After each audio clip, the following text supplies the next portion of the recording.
Good afternoon, everyone.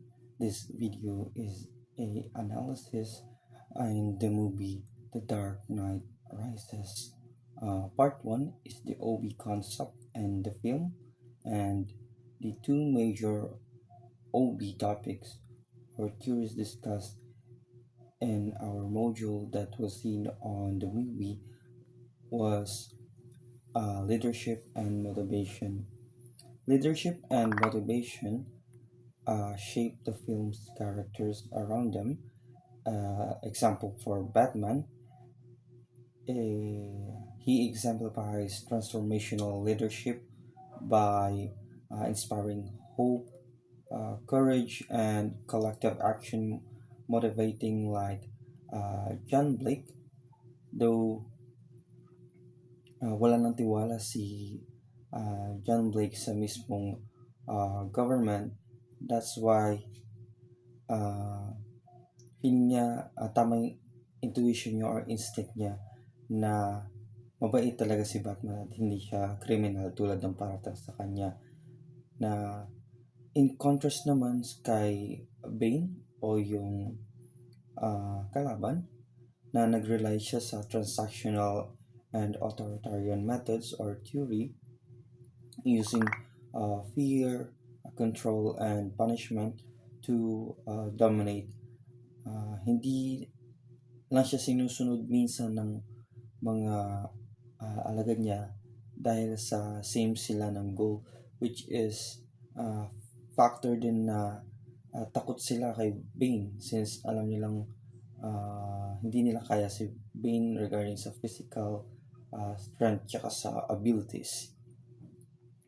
Then, through Maslow's hierarchy of needs, Bruce Wayne's arc reflects a progression from basic recovery to self-actualization as Gotham's protector, while Bane's motivation stem from warped sense of belonging and steam within the League of Shadows.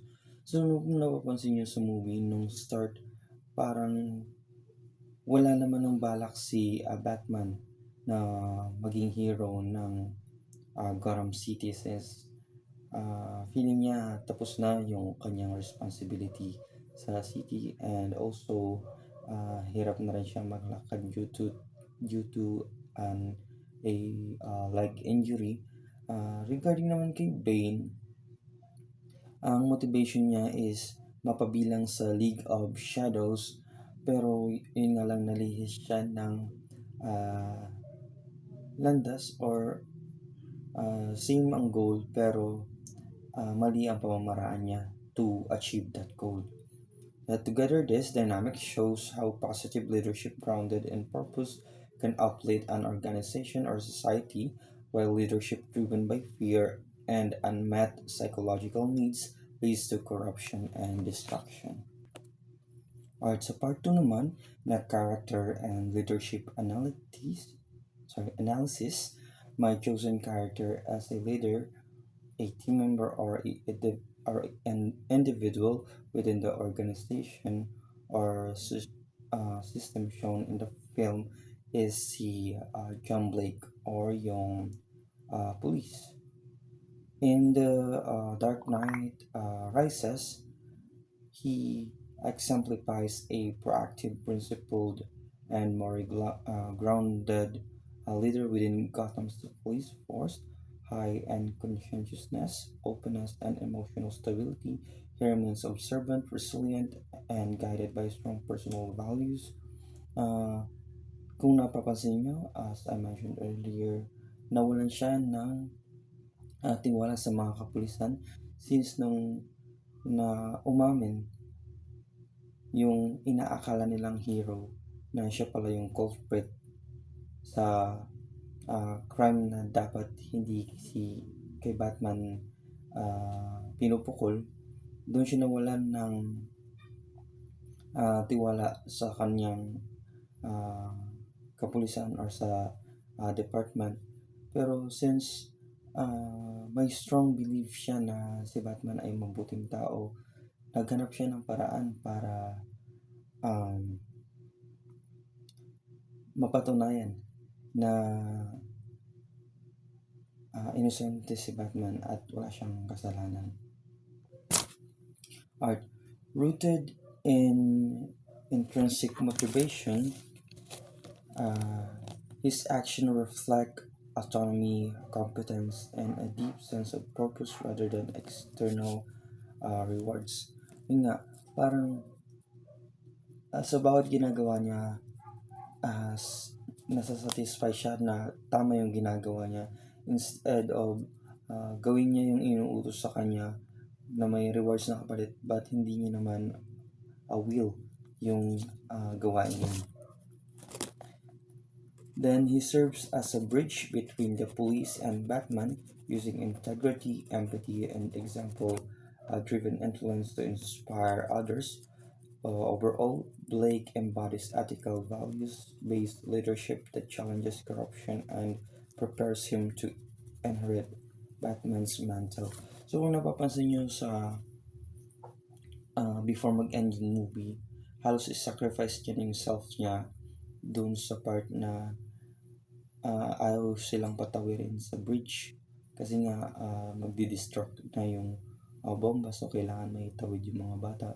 However, ayaw silang patawirin ng mga kapwa niya sundalo or kapwa niya pulis doon sa mismong bridge. Therefore, nawala rin siya ng tiwala sa kanyang mga kapwa.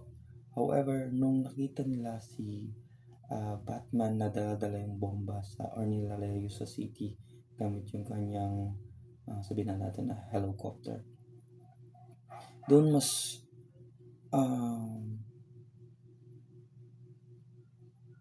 doon mas naantig yung kanyang damdamin tsaka yung i-persuade kung ano man ang pinapaglaban ni Batman ay gusto niyang i-pursue or i-continue.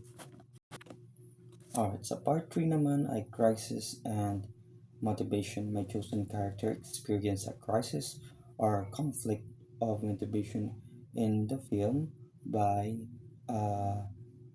it centers on a crisis of motivation on his struggle between following corrupt police system and intrinsic motivation and following his own moral. So yun na nga, nagko-contradict na yung kanyang position as a police to follow orders from the police officers pero nagko-contradict yung sa kanyang values and integrity. Then initially driven by duty and authority, Blake's grows delusion with Gotham's institution and instead embracing Batman's ideals of personal responsibility and justice. So nung una na punta talaga siya sa police to serve people pero ideally gusto niya sana talagang sumunod sa yapak ni Batman or ina-idolize niya si Batman. Ang self-determination theory dito is nag-explain ng transformation of Blake, which is an action to reflect the three key needs of the STD or the self-determination theory. Number one is autonomy, na he seeks freedom to act according to his own values, leaving the police force to do so. Then number two is competence. His skills and leadership empower him to take meaningful actions during Gotham crisis. And relatedness, his connection to Batman's mission and compassion for Gotham's give him action and purpose.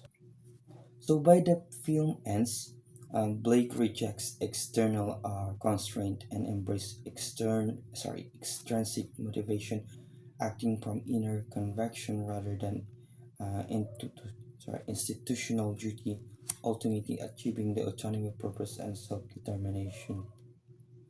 So kung nakakita nyo sa or kung napanood nyo yung movie, mapapansin nyo doon na pinapabalik siya sa serbisyo or bibigyan pa siya ng higher rank sa police department. However, since nagbago na yung kanyang pananaw, mas pinili niyang hanapin si Batman at si Batman naman ay ah, nakita siyang prospect or candidate bilang hahalili or tagapagmana ng kanyang ah, mga ari-arian o mga naipundar or assets na magpapatuloy ng kanyang legacy. That's why drive niya rin or guide niya si Blake patungo sa kanyang bagong hideout. Yun lamang po para sa akin.